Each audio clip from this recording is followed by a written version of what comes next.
Autour du préfet, les responsables de la sécurité publique et de la justice. Le bilan sécuritaire 2018 est contrasté.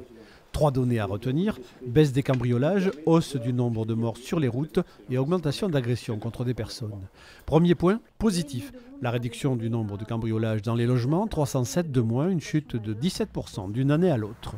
C'est, je crois, le résultat de l'action des forces de l'ordre qui ont noué toute une série de partenariats en termes de vigilance, de référents. Et il faut espérer que cette tendance se confirme. À noter tout de même une hausse de vols dans les commerces et les locaux industriels. En matière d'agression, avec 2191 faits constatés, la Dordogne se classe 82e sur les 96 départements de métropole. Avec un peu plus de 8000 cas, les atteintes aux biens sont en baisse.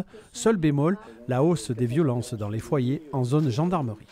Quasiment 1000 interventions et on a plus de la moitié de ces interventions qui ont lieu la nuit. Bien souvent, malheureusement, ces violences verbales ou physiques sont liées à la consommation d'alcool qui se fait au domicile.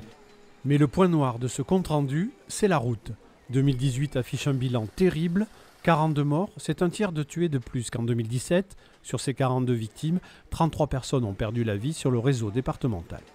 Des questions de perte de maîtrise, notamment nous avons 13 décès qui sont liés à un déport sur la gauche de la chaussée.